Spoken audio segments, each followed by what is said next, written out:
Welcome. Today we come together to celebrate.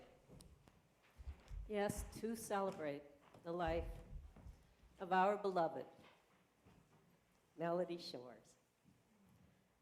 Daughter, sister, wife, and mother, and friend of so many.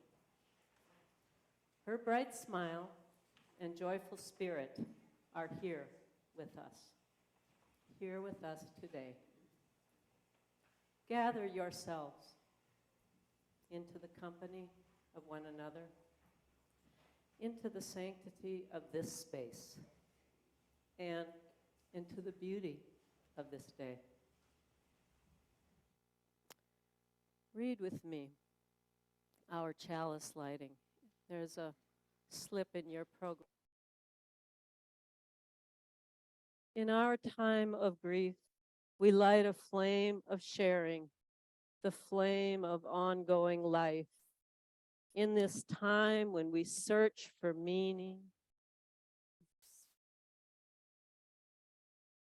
we light this sign of our quest for truth, meaning, and community.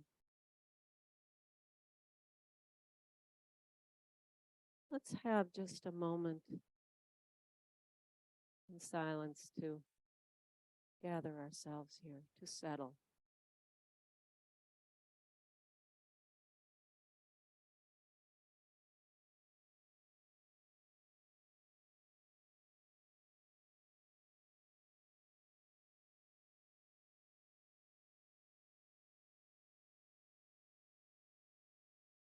Sleeping in the Forest by Mary Oliver. I thought the earth remembered me. She took me back so tenderly, arranging her dark skirts, her pockets full of lichens and seeds. I slept as never before, a stone on the riverbed, nothing between me and the white fire of the stars but my thoughts. And they floated, light as moths among the branches of the perfect trees.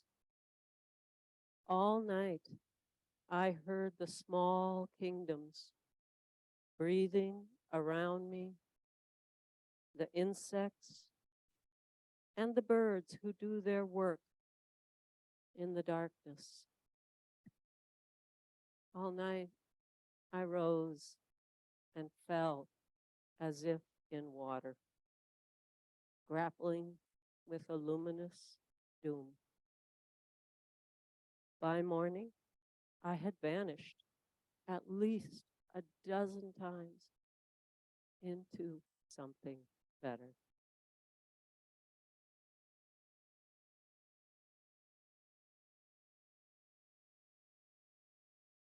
Now, we'll have On the Sunny Side of the Street with Joe Marty.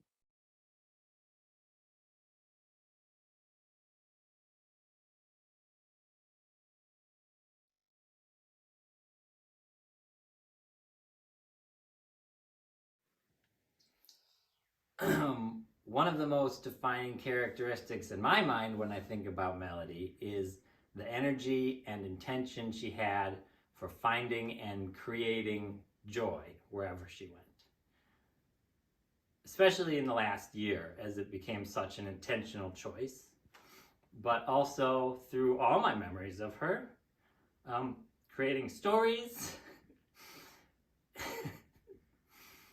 and puppets and putting googly eyes on things and naming them and sending pop-up cards to all of us. She always brought smiles to our faces.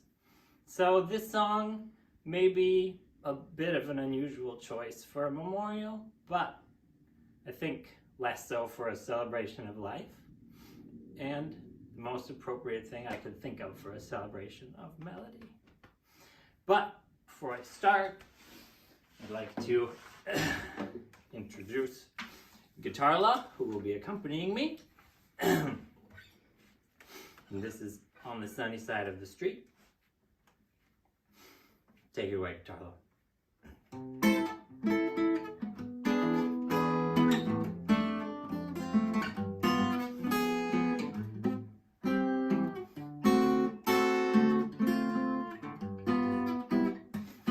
grab your coat and get your hat.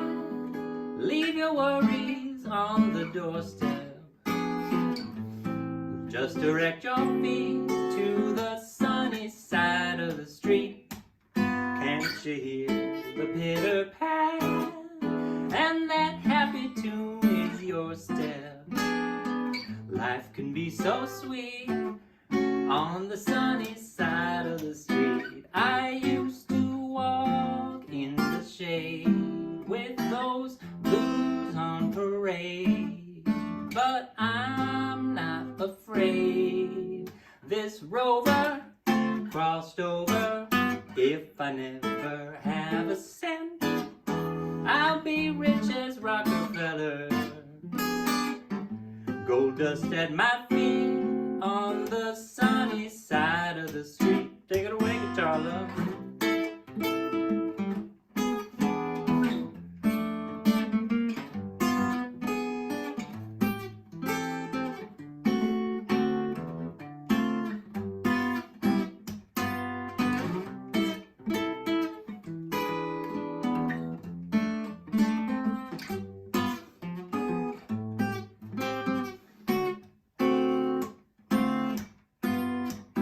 I used to walk in the shade with those blues on parade, but I'm not afraid. This rover crossed over. If I never have a cent, I'll be rich as Rockefeller. Gold dust at my feet on the sunny side.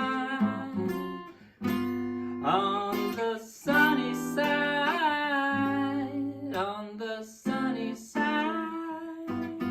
of the street.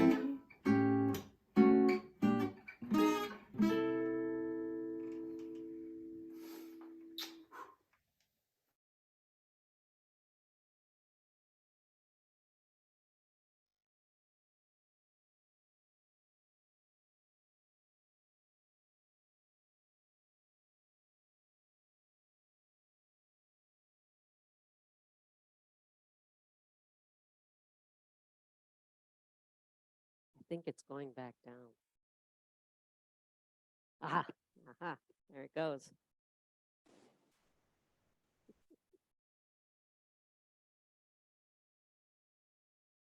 We're pretty proud of that ability, just so you know.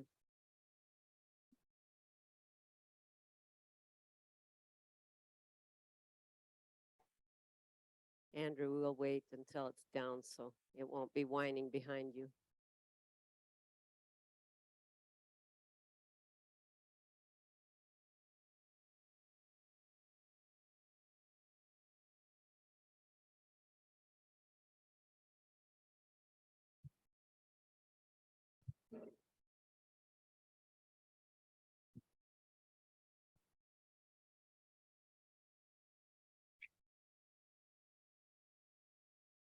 All of us here today, friends and family of Melody Ann Shores, are gathered to take part in celebrating her life.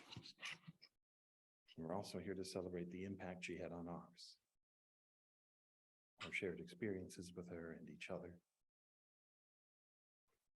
We'll be celebrating her for as long as we live. For now, we only attempt to share some bright memories, and in doing so, start to form a map of the person she was and will be in our minds.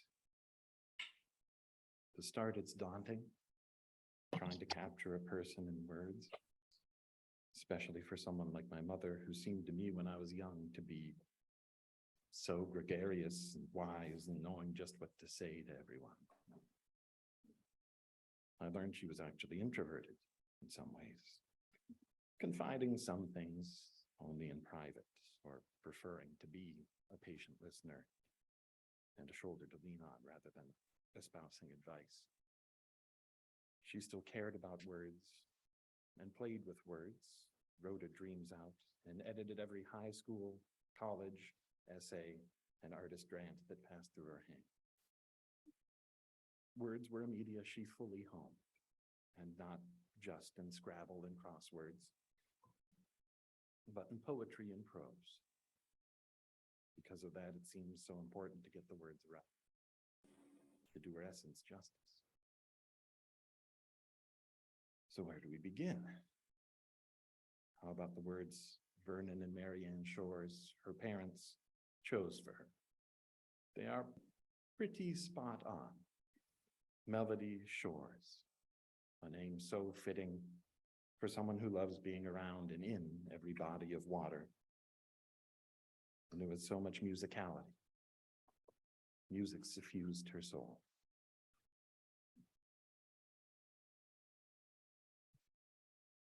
She clearly approved of their word choice. She even made it her work alias, a reference to it, Toon Beach. So how did she grow into her name? And what more is there to her than just water and music? She inherited a great deal from her family and upbringing, but also charted her own course. So maybe the question is not where to start, but how much space you have on your metaphorical map. What scale is your map? I'm glad everyone is here because we each have a map of melody to unroll. To cartograph her life is to trace a shoreline. You can zoom in on each bend and bank and eddy to find more and more details dancing back and forth on the water and land. It's an infinite line. A shoreline is a type of fractal. You can always get finer and finer resolution. There are big details as well, like mountains of philosophy and ethics. And Melody had those. She was always stalwart against cruelty and war. Thought humans were put here on earth to help each other. Then we have the little details, like little enclaves that might represent, say, an injury or a celebration. Anyone remember receiving pictures from Melody while she was still in the emergency room with her foot flopping off from her ankle after that flip-flop bike accident? Oof. Avoid the photos if you haven't seen them. What about one Halloween? Melody dressed up as a stunning sea slug, complete with a wacky, spiny silicone ball on her head as a nudibranch wig. These maps of people can have landmarks that cast shade on the topography with their size, even if we don't see them from where we stood. There was a stark plateau when she overworked to the point of injury at a company that was happy to add to her load, even as she was grieving her mother's death. Some regions on the Melody map everyone knows and recognizes, like her deeply cultivated love of music. She'd sing My Little Potato to each of us kids so much that it's synonymous with childhood songs for me. I clearly remember her tossing my youngest sibling up in the air while singing it in what became my brother and I's bedroom. While she would always move on to new songs and albums, never resting in the same genre or sound, our home was clearly graced with the sound of Simon and Garfunkel's Cecilia, or Tracy Chapman's Fast Car, or Lou Vega's Mambo No. 5 in the 90s. And of course, a piano was always a central fixture of her home. I never got very skilled with it, but I clearly remember the sound of her violin and practicing the piano. They're some of my earliest memories of her. I never got very skilled at it, but was delighted to learn just how to roll my knuckles and play a few sequences in a duet like the Knuckles song. She played drums and bells too, on and off since school band and djembes in the drum circle more recently. There's more details to every detail. You probably have memories of her love of water. She tubed all over the rivers nearby, went kayaking in them and in Elbow Lake. I remember diving under the water of Lake Minnetonka together, daring to open her eyes to spy what was hidden under the greenish water on the lake bottom, while learning to swim past the shallows for the first time. I never really learned to swim terribly well in my youth. I almost drowned in a pool once, and she had to jump in and grab me. Luckily, her first job was as a lifeguard at Pilgrim Point. What about her love of animals? If you visited, you knew she had cats her whole life. I always comforted her right up until her passing. We had a practical menagerie of other pets if you listed them all over the course of my childhood. Some geckos, lizards, hedgehog, a particularly big frog, and more. Her fondness of cows was a theme in decor for a few years. A little thing I learned only just recently was the goat she had while she was younger, Cappy, she would take to the park so she could go down the slide with them. No shortage of affection for people and animals. Because Melody kept unique people in her life, each of her friends and family's heart-drawn maps are as unique as Melody's. But I would say one feature unites them all. The warm ocean of her boundless, connecting love. The ocean colors in what may have been blank spaces, adds doodles in the margins, just as if we'd handed her a tangible map in real life, and she had livened it up to make it funnier, calmer, cuter, comfier. By sharing days and weeks with her, she added poems and funny creatures and smiling lavender bushes wherever she could sneak them in. Her additions sure beat the old "here be dragons" and X's marking spots. What I got from Melody shaped me into who I am, and for having spent the whole of my life knowing her, I've come to learn that I didn't really know her, or at least there are so many things I wish I could still ask. Aspects of her metaphorical shoreline I wish I could still explore with her.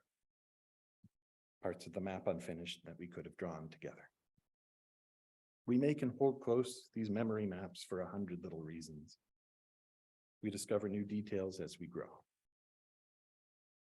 And only in times like these discover new uses for them. The lucky people who knew Melody Ann can sail back to her with these maps, since love and water connect us and all shores. I'd like now to invite the next person to take the microphone and add to the cartography I've only started. And I hope those who haven't prepared any memories for the celebration, they will exchange their stories, laughter, and memories downstairs, or after the service, or in the guest book in the lobby. For now, I'd like to invite Nathan Shores.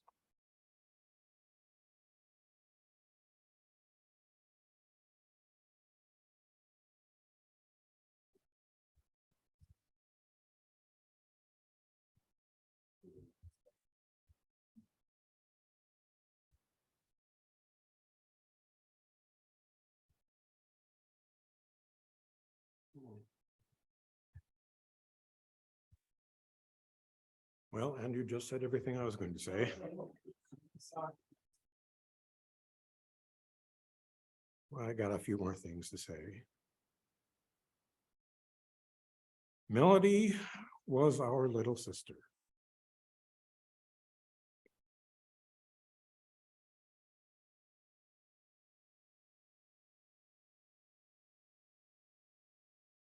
She was beautiful. She was beautiful, kind, funny, accomplished, organized. She was a good girl. She was a loving mother, wife, daughter, all of those things. She had a great deal of knowledge about computers and business. But she helped the rest of us with that when we needed it. She had art and music. She painted and drew. She wrote stories and thought deeply. She cared about social justice. She cared about everyone she knew, everyone she met.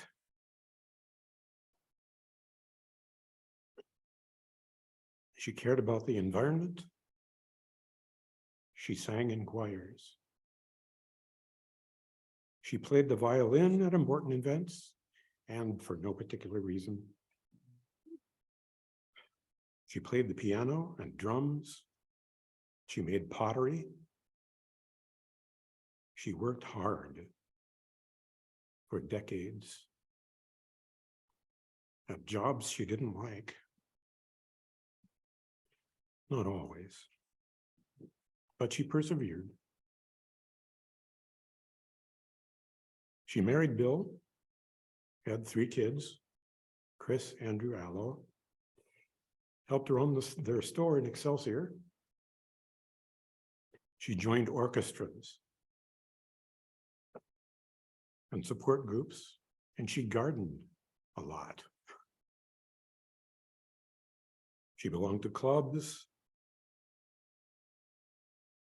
and many other things. But to us, other kids who grew up on that farm 10 miles northwest of Pelican Rapids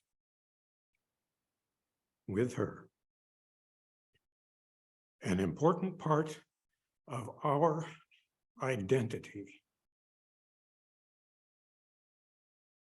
was that she was our little sister.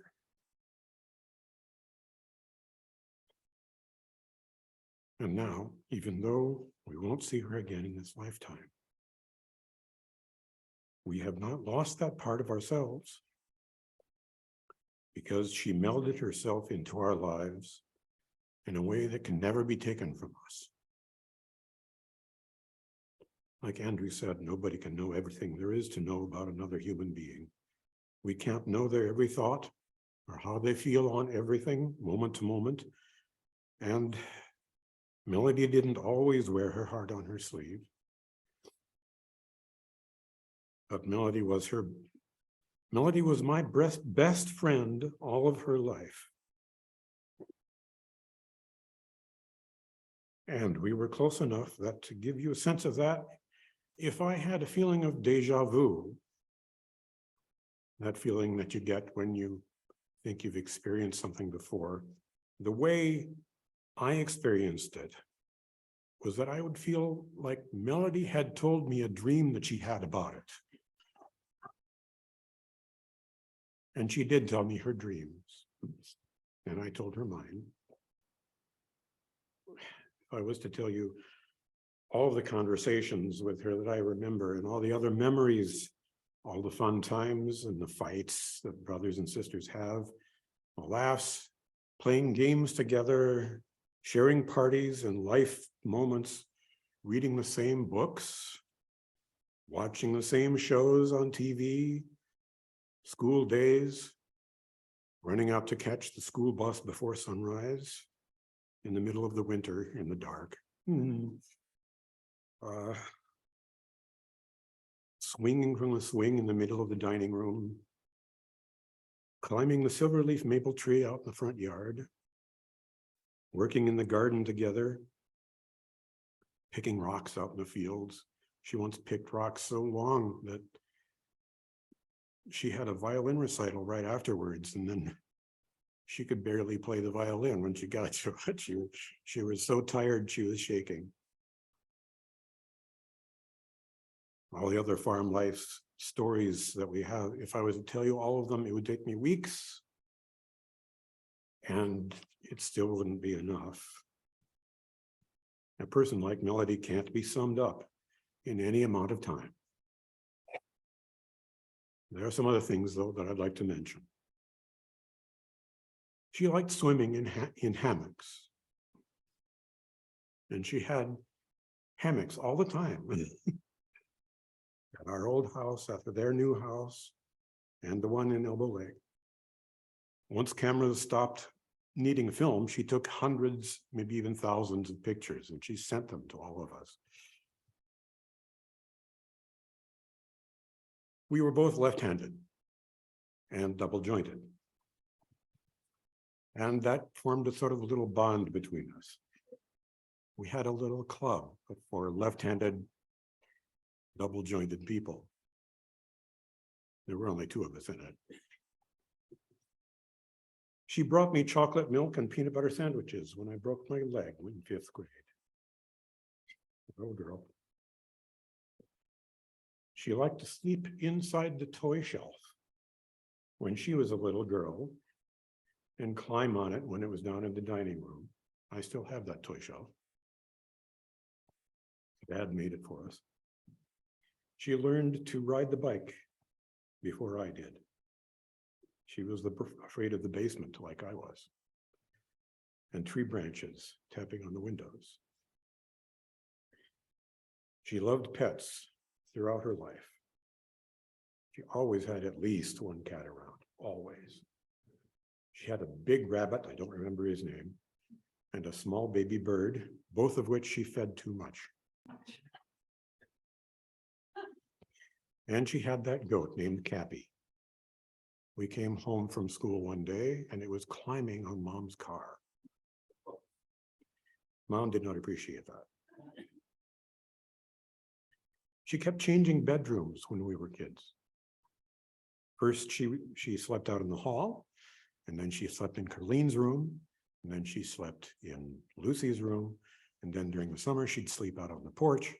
And then when we moved to the greenhouse down near Fergus, she slept first in one trailer house and then another trailer house, and then she got her own bedroom, and then she slept out on the trailer, and then she set that on fire.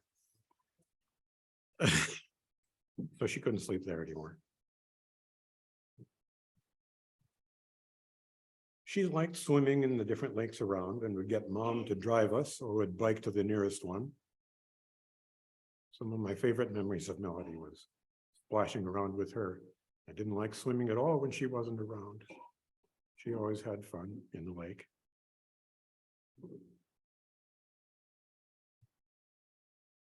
We went to the Fergus Falls Community College together for a year, and we were in plays together on stage.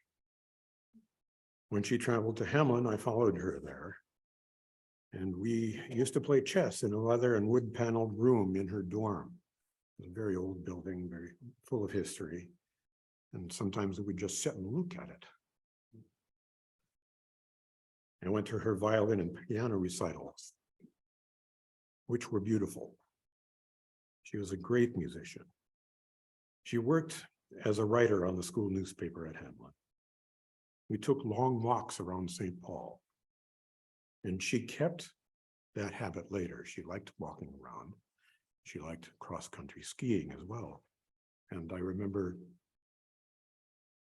her taking her kids out on a hill and sliding. Let's see, that was in, yeah.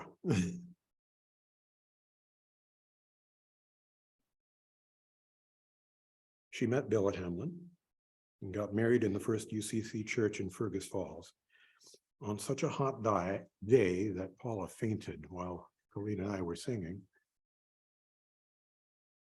They lived for a short while with Bill's folks and then got a house in Excelsior, which they spent a lot of time and money and effort remodeling. And after they got a house in Elbow Lake, first to help Lucie and then went to live in themselves, once again, Melody and Bill remodeled again and fixed up a house. Then they got another little house in the same town and fixed that up as well to be a bed and breakfast. Then they sold that to Colleen when she needed it. She was always doing things like that for people.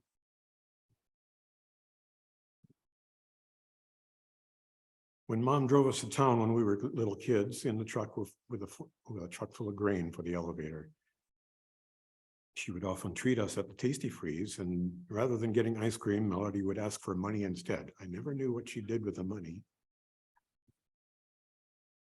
But I found out later that she bought a little toy. You remember the old TV show Gumby and Pokey, the claymation? She bought the Gumby toy for herself, but she also bought the other one for me.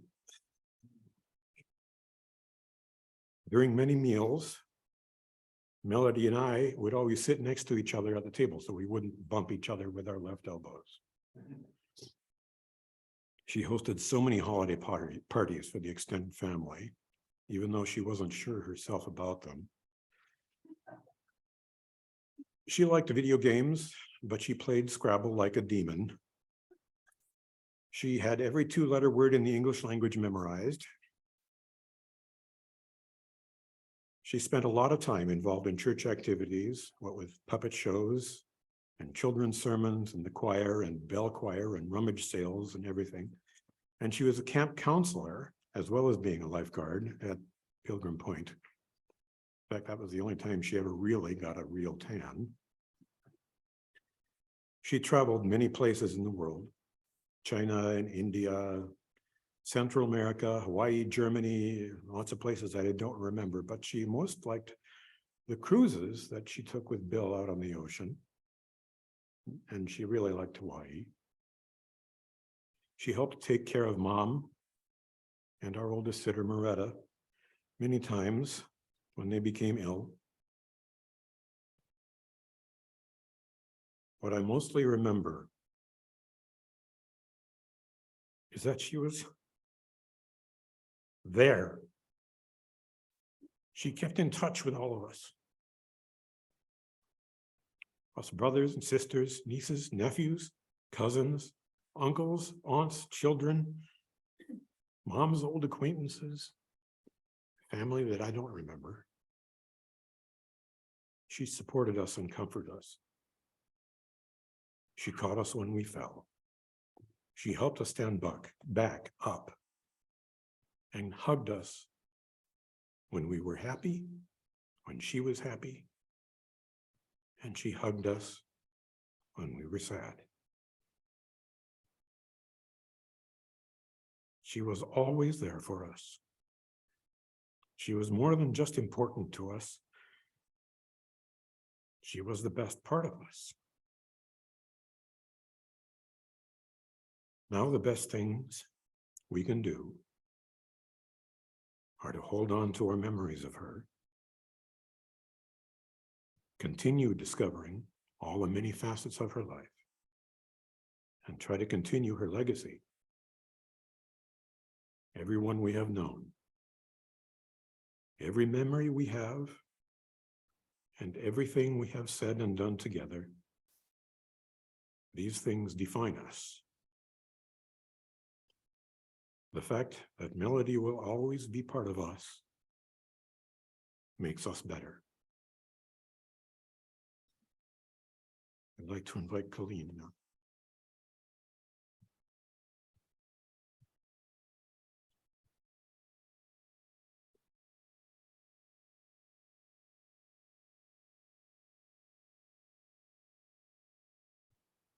Well, everybody has already said everything, so I'm going to be brief. Oh, well, Lucie always has something to say. Melody was my little sister, but she was also my hero. She had the courage to be kind, to not be afraid to wear her heart on her sleeve.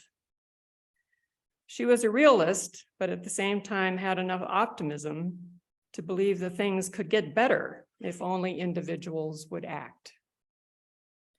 She was always trying to improve herself, trying to open her heart wider to include more people and more differences.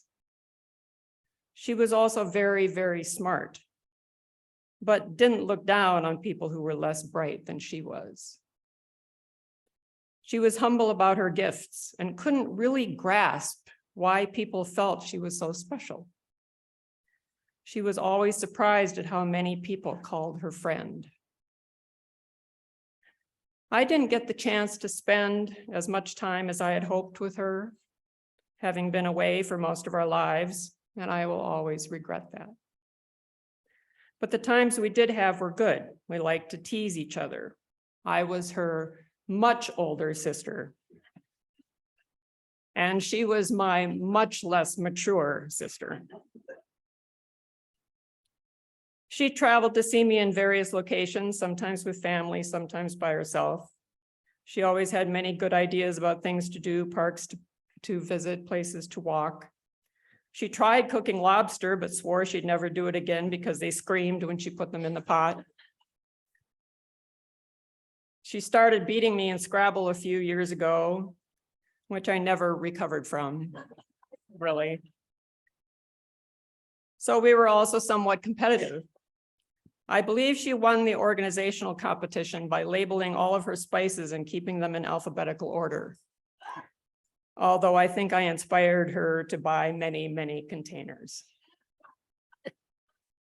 In the end, she revealed who she really was by facing each day with as much joy, honesty, and humility as she could. Rambling sometimes about all the lists of things she needed to do, but ending with, heh.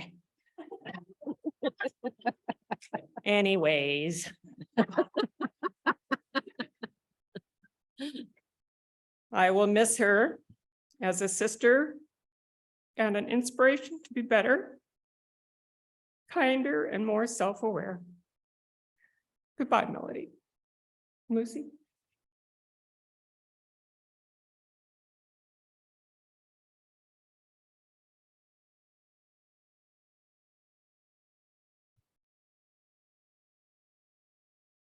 Melody has really influenced me, so I know how to use this phone.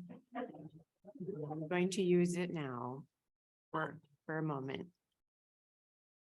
I have something in here to read too. Melody was often chief of party in her computer career, but it took her a while to convince the medical establishment to diagnose her correctly. The support that flooded over her when she shared the disruptive news changed the way she saw herself. Everything she hoped for and believed in was confirmed. From then on, all our conversations were steeped in the joy that she had welcomed and the love in which she rested, that allowed her to move through the days with what she said was giddy happiness. I knew she had come to know the place arrived at by the author of this poem.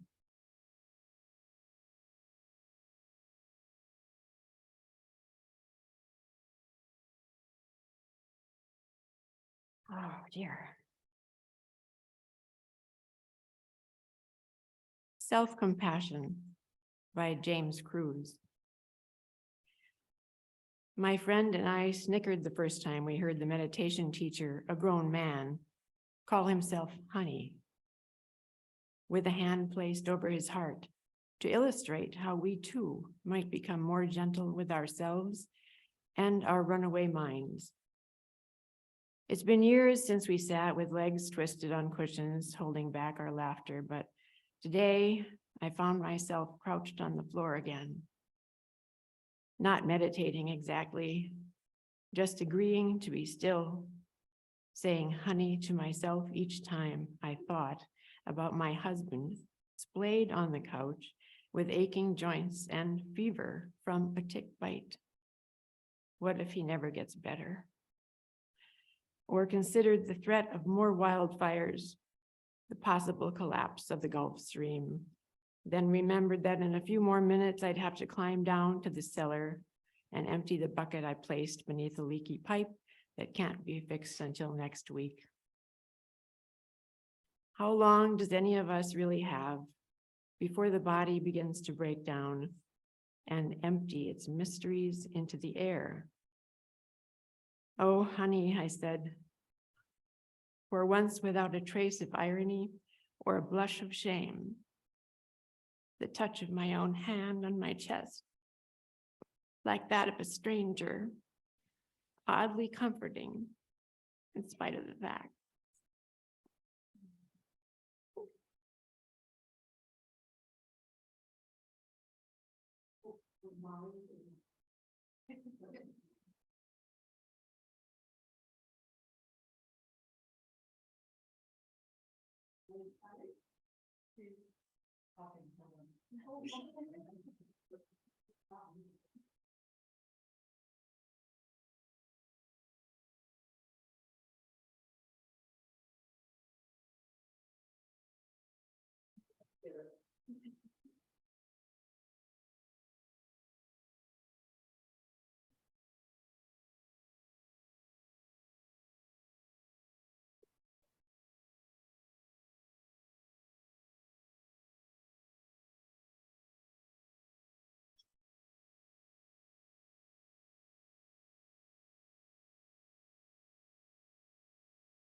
Can take a stretch break.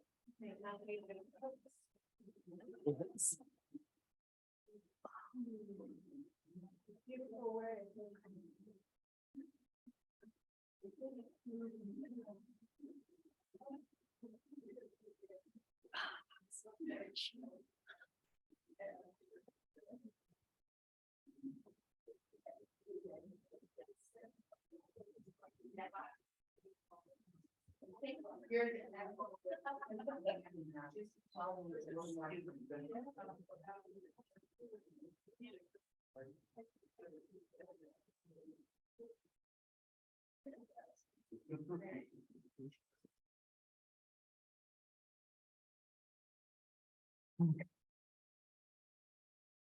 So y'all can hear me.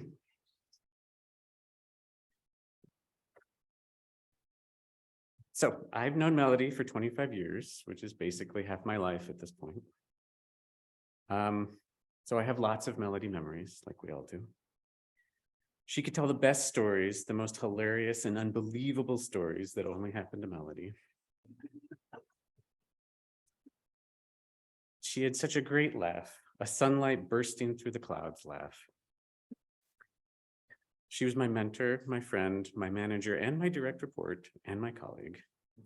And she was even my groomswoman at my wedding. What I want to share today is what it was like to work for and with Melody. Fill in a bit more of that part of the map. I met Melody in 1998 when I joined her user experience team at Learning Byte. User experience was still a fairly new discipline back in 1998, and she had come up with her own name for the group, Human User Interaction, or HUI for short.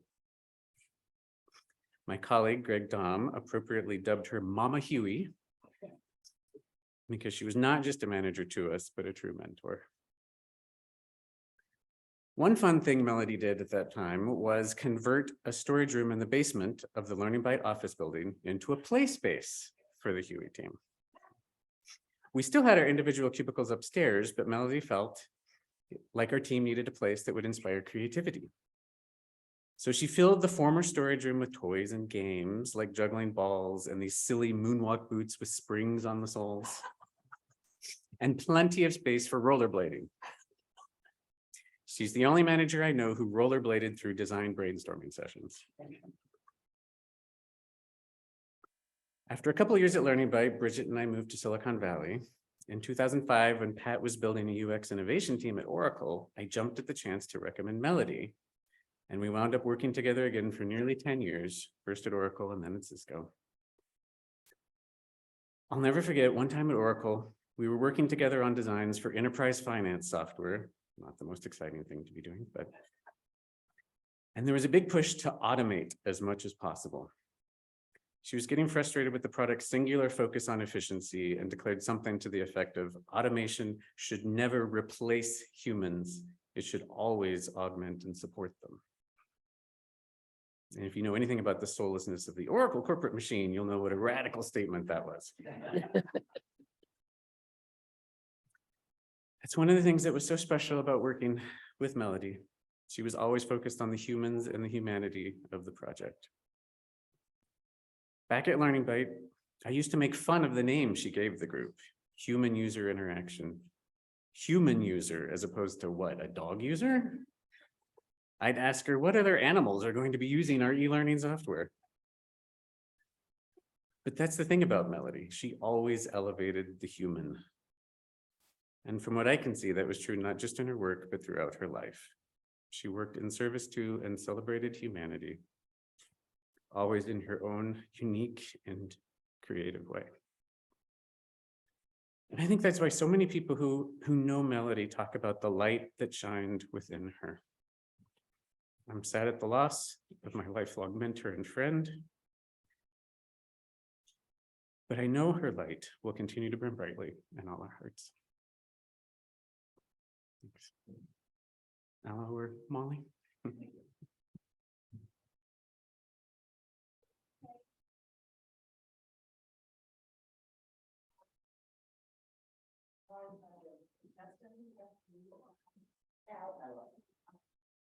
All right.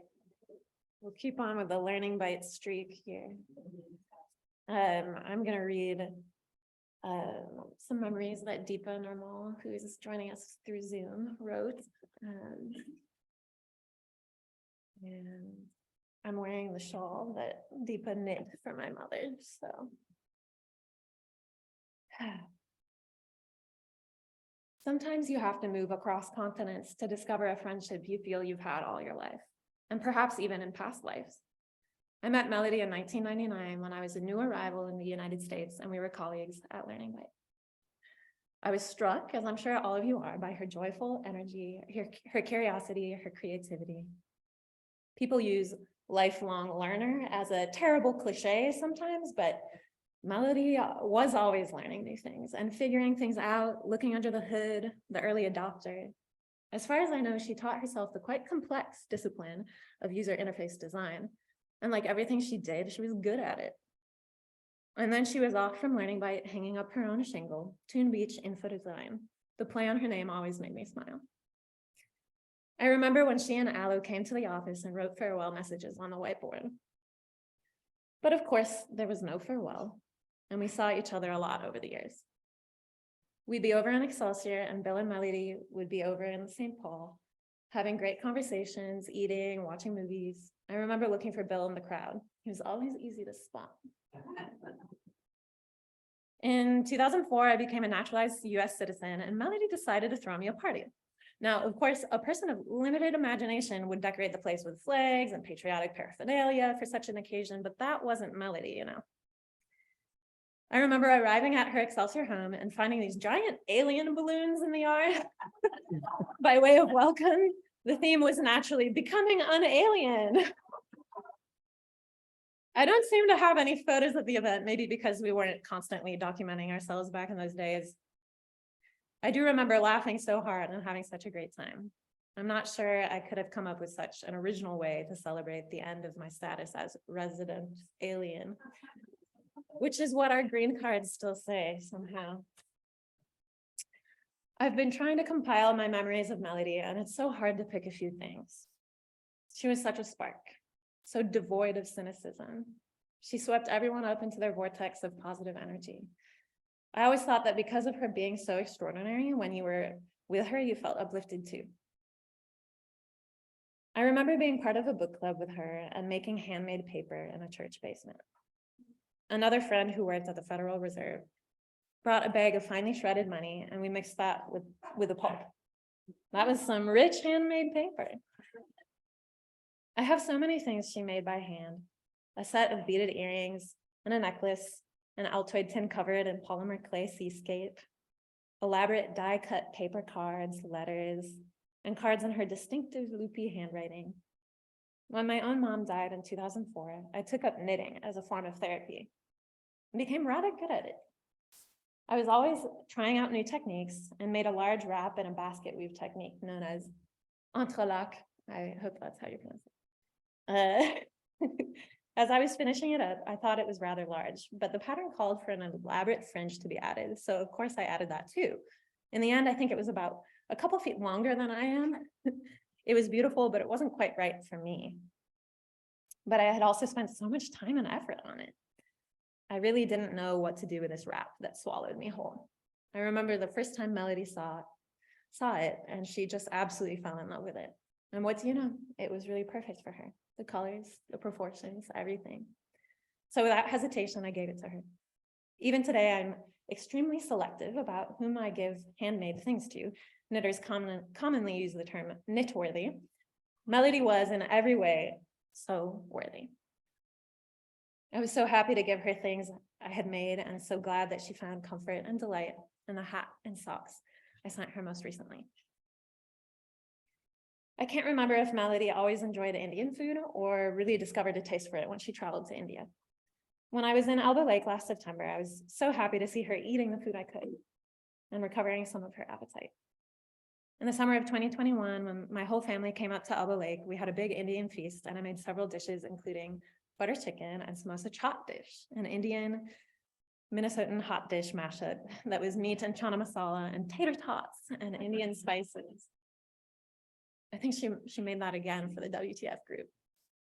Congresswoman Ilhan Omar used it as inspiration for her entry in the hot dish competition the MN Congregational Delegation holds each year. You should Google it and make it. It was delicious. And Deepa says she'll be making it this weekend and thinking of Melody. I could keep rambling on, but I'm going to conclude with some thoughts from my Hindu heritage. In the Bhagavad Gita, when Arjun hesitated at the idea of killing his cousins on the battlefield of Kurukshetra, Lord Krishna reminded him, Arjun, you cannot kill them. Their spirits are eternal. As you shed your old clothes and put on fresh ones, so too their soul will discard that tired bodies and find fresh new ones. Do not grieve. So that's what I think. The Melody we knew and loved just discarded her tired body.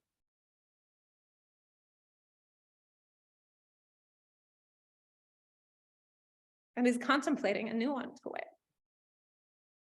Perhaps I'll see her as a bird in the spring, as a flower. Perhaps one day I will encounter a child and feel a sense of deja vu.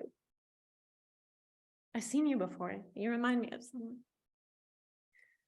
We'll always keep her in our hearts, and if we are fortunate, we will see her again in this world. Yes, if you want to come over. So this is from Kathilyn Solomon, slightly abridged reading. I met Melody just after her beloved mom had passed. Right off, her email handle, address, intrigued me. It was a play on her name, melody@tunebeach.com. Tune for melody, beach for shores. I knew right away we were going to be friends. Who is this person? There's more to this Melody than meets the eye.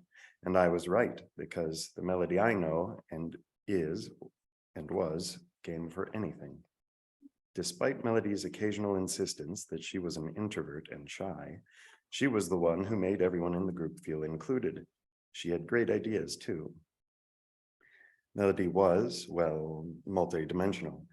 She was a whole fantasy city of intersectionality and yet a harmonious orchestra. She was an artist, a musician, a violinist, an activist, a spiritual seeker, a community organizer, a problem solver, a designer, a community art project developer and facilitator, and more. Oh, and she was a tech whiz who used her tech for the good. She had gadgets and she knew how to work them. Whether she was designing a steampunk home renovation that she and Bill did a ton of on their own, or talking the local restaurant owner into baking a special type of bread that she and Bill loved, or performing with violin and voice Hebrew songs at her Hopkins church, she excelled. She excelled because that's who she was. She wholeheartedly threw herself into whatever she was doing, and that includes picking rocks with her dad when she was so young. The divine speaks from that place directly into her heart and creativity. From her high-tech, high-powered career, where she gracefully negotiated part-time and the big full-time bucks, as I used to tell her, Melody had it going. And her family was center. I remember her telling me a favorite early memory, floating on her back in the water with her older siblings, moving her around gently and lovingly in the water. We both are the youngest of a passel of sisters. It can be a tough place. We understood what it was like to be people pleasers, getting the other siblings to get along. I was not as open-hearted about that process as she was. Melody knew I was tech compromised, and yet she never gave up on regularly, generously, and patiently offering me tech support, which I kept saying, later, I'll do it, though I never did. Melody occasionally said she thought she wasn't contributing enough to the world and making it a better place, which we Jews call tikkun olam. I'd like to say right here and now, to me, she's an honorary Jew. She fulfilled all her mitzvahs, good deeds, and created happenings for people to come together and create community. She was an inspiration and example. She left this world as she lived, wholeheartedly, consciously choosing her path according to what she knew was best for her. And she was courteous to everyone who said an unwitting unkind thing about what she should do about the cancer or how come she had it, or about anything really around cancer. I know a little bit about this because I've been living with cancer in the bone marrow for over 4 years. Melody was also Grace. I don't feel like I got enough time with her, but as she said, it was an impossible situation. In my heart, or somewhere in a mysterious flickering light place inside, I bet we will have another life to meet and play like heaven. Melody, wherever you are, I love you. Dear sweet love tune, not goodbye.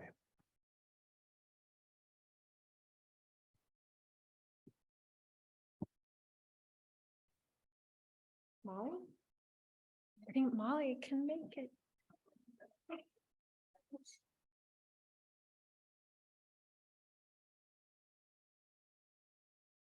Thanks for the reprieve. Sorry about the coffin fit.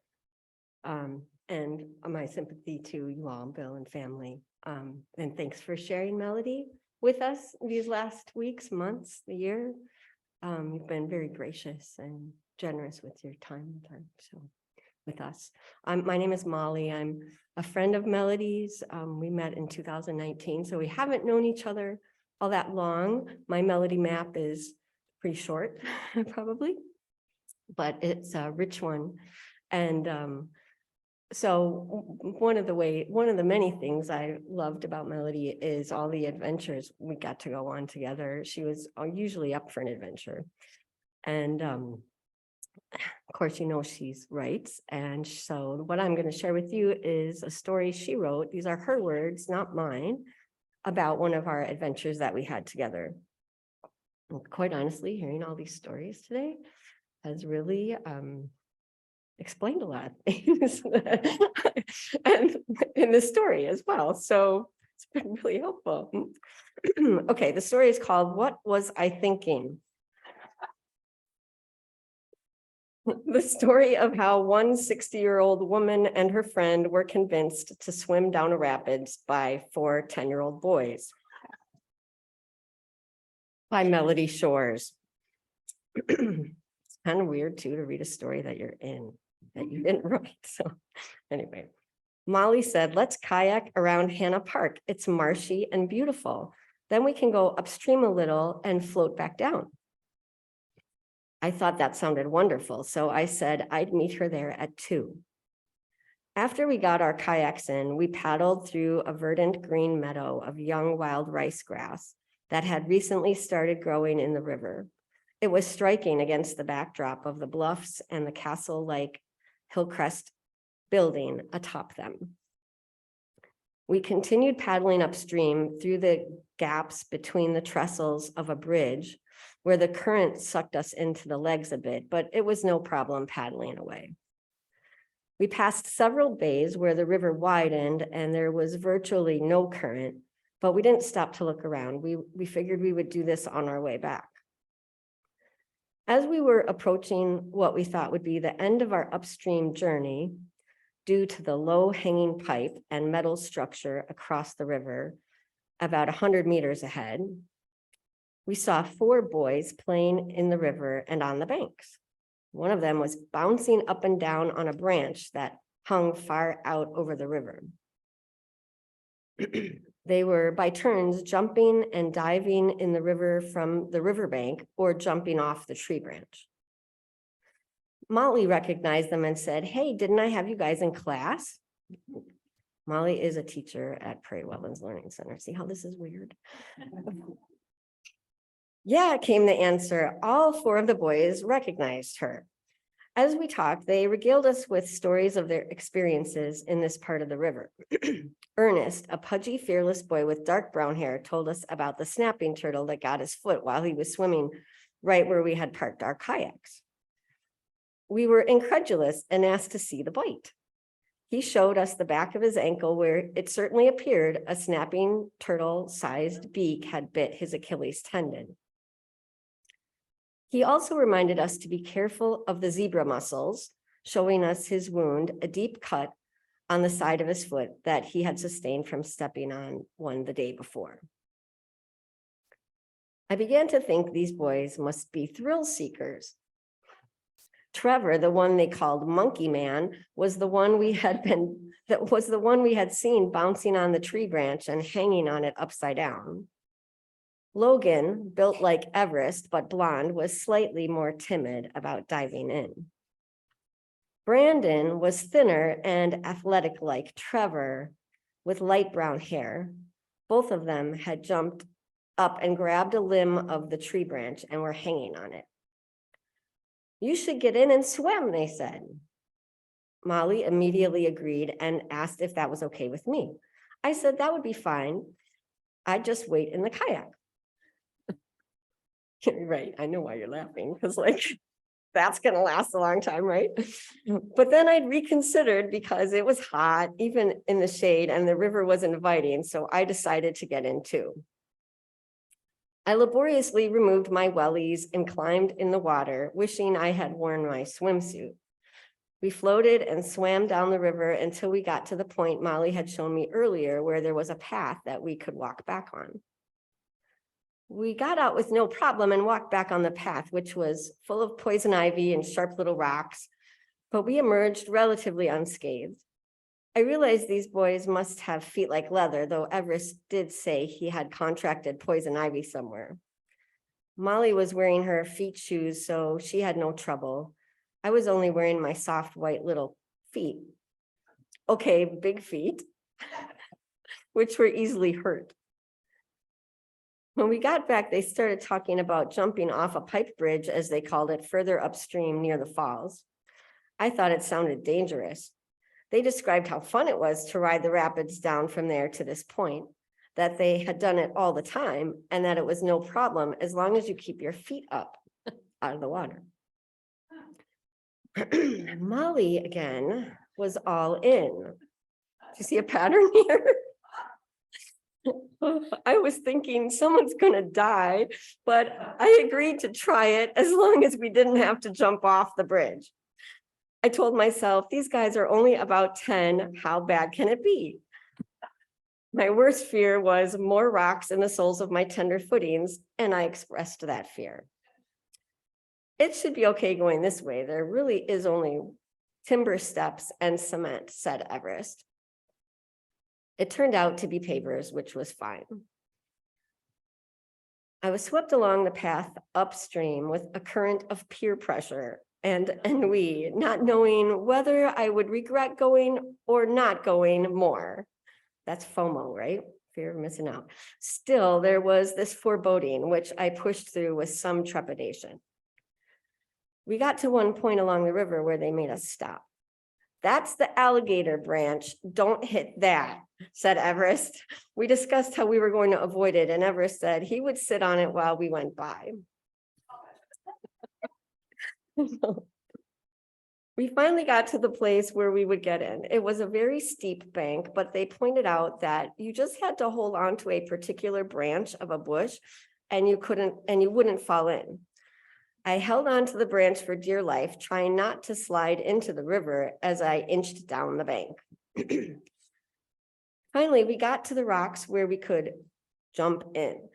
I decided to slip in and got in the middle immediately to avoid being swept along the rocks at the edge.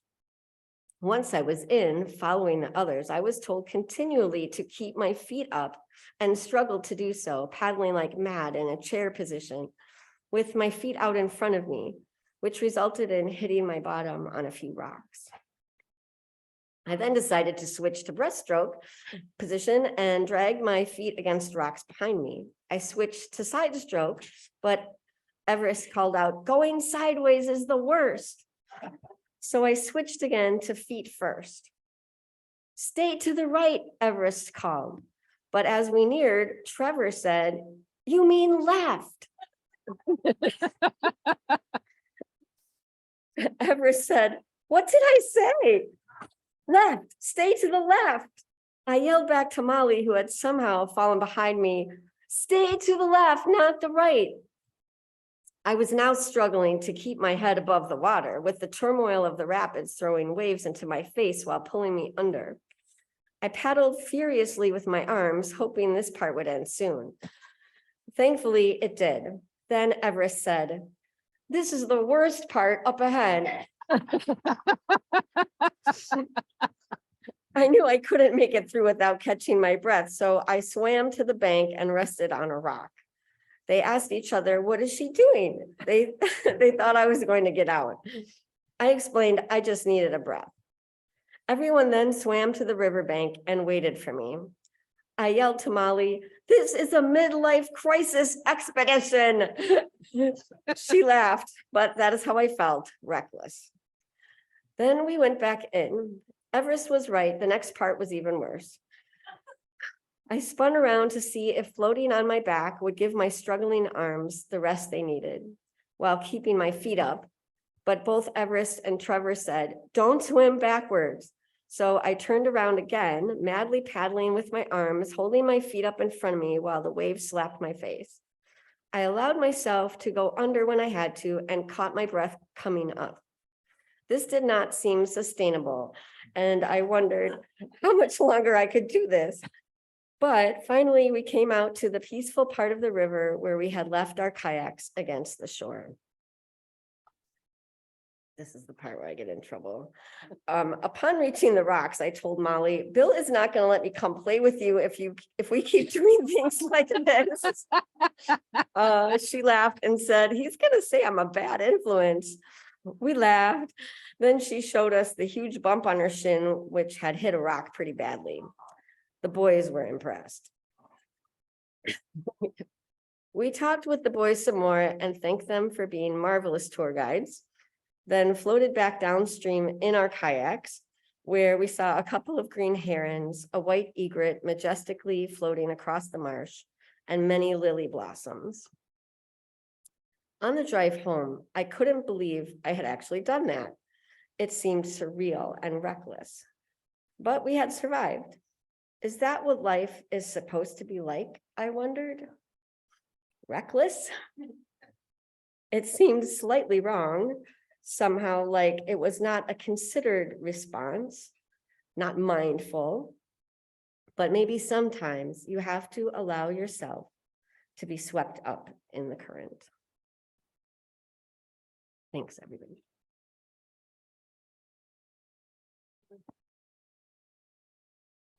You can all stand and stretch again.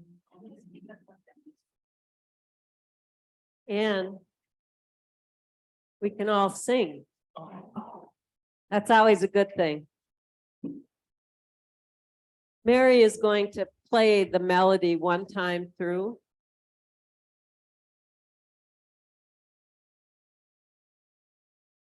Six one or Zoom. Not sure what that means. Wow, 61 people are on Zoom. Hello, Zoomers. Hey, everybody wave your hands at them. How lovely. We are so glad you are with us. And now, Mary, play it through and let's sing loud.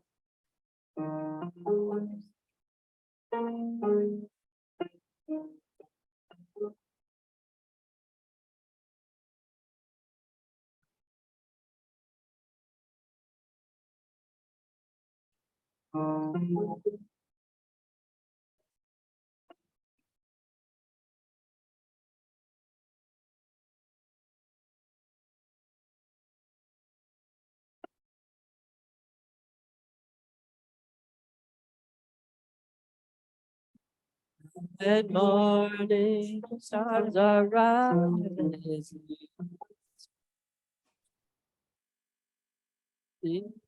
Big stars are rising.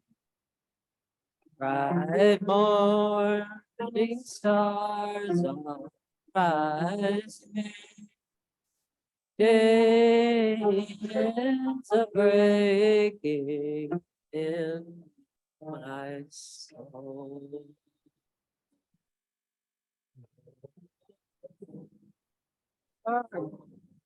Dear Father, oh, where are our dear Father? They are down In the valley we pray. Day is breaking in my soul. Where are our dear mothers? Oh, where are our dear mothers? They are gone to heaven, I shall be. Days are breaking in my soul. Bright morning stars are shining. Bright morning stars are rising. Bright morning stars are rising. It's breaking in my soul.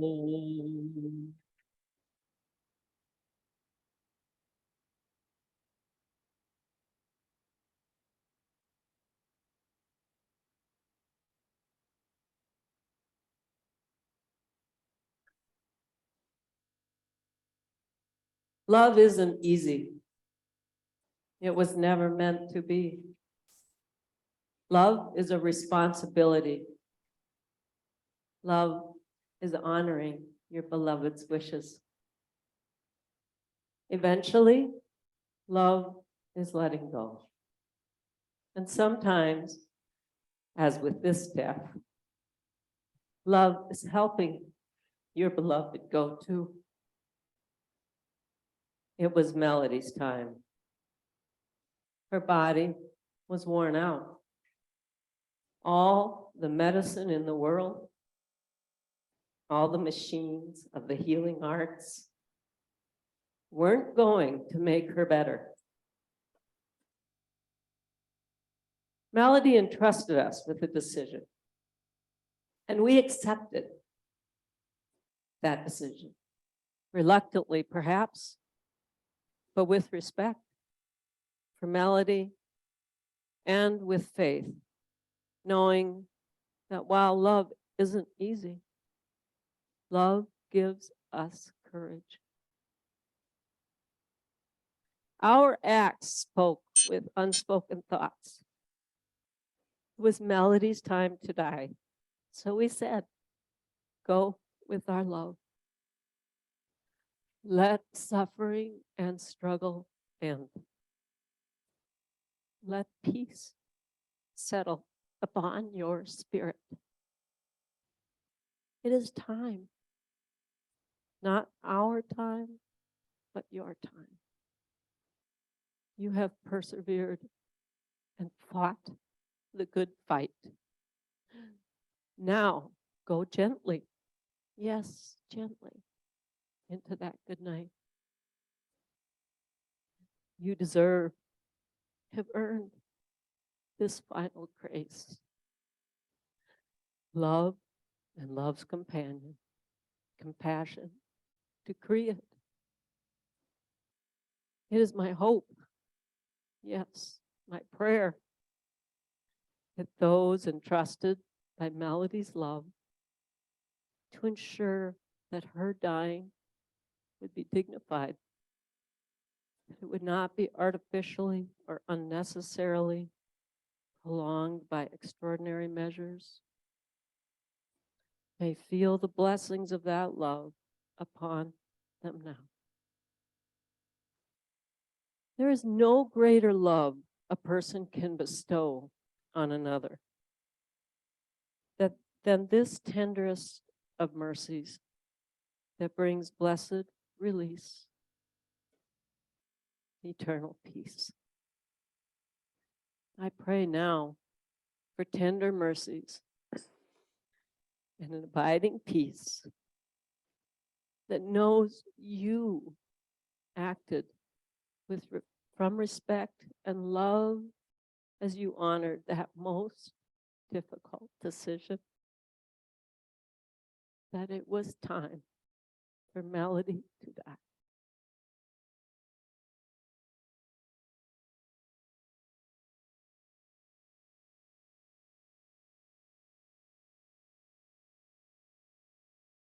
Lucie, would you like to play for us?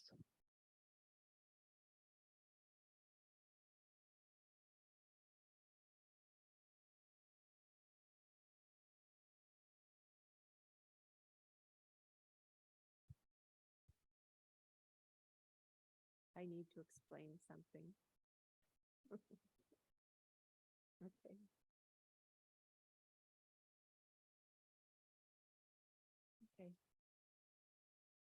I'm going to play a piece called Underwood. Oh, sorry? Oh, I do. Oh, okay. I thought this was the big one. Okay, this works. That works. The piece is called Underwood, which is appropriate. Because here we are. And I was wondering why Melody loved this piece so much that I'm going to play. I researched the meaning of Underwood in Old English, and it refers to those who live under the canopy in the woodlands, creating a symbiotic relationship with them. Melody's spirit lives closer to the outdoors than the indoor lives most of us have. This very simple song is supported by the unrealized outline of a kind of continual playing beneath. The bass line hints at moving toward the melody by development upwards in a couple of places. It is never realized, but left open for us to complete the harmonies. Just as Melody's actions, reactions, and interactions invited participation without any ambition for or fear of the outcome.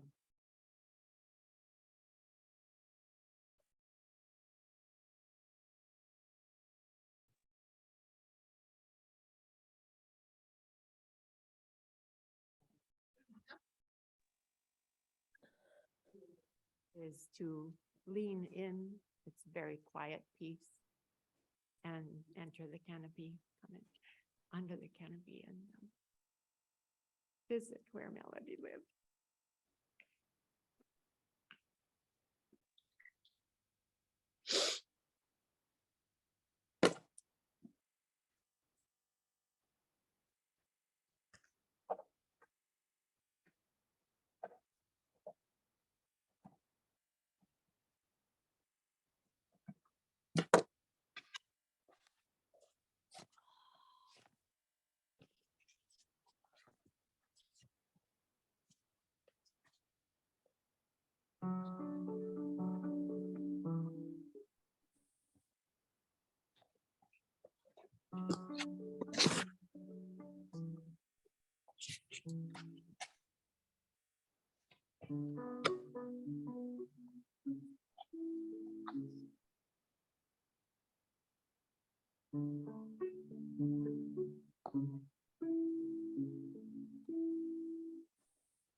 Hello, am I live?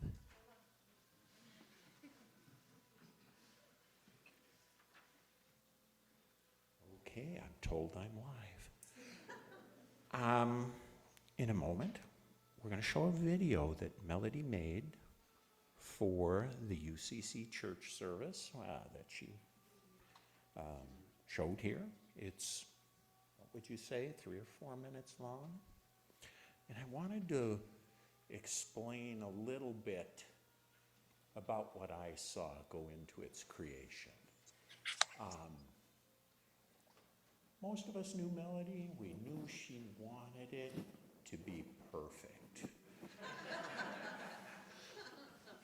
She drew in her circle of family, and my best estimate is she put between 100 and 200 hours into producing this 3, 4, 5-minute video.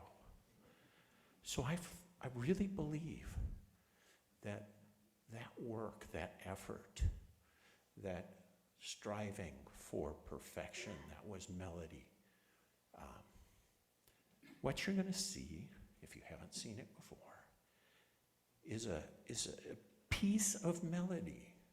She captured a little of her heart and soul in this to show you. So enjoy it.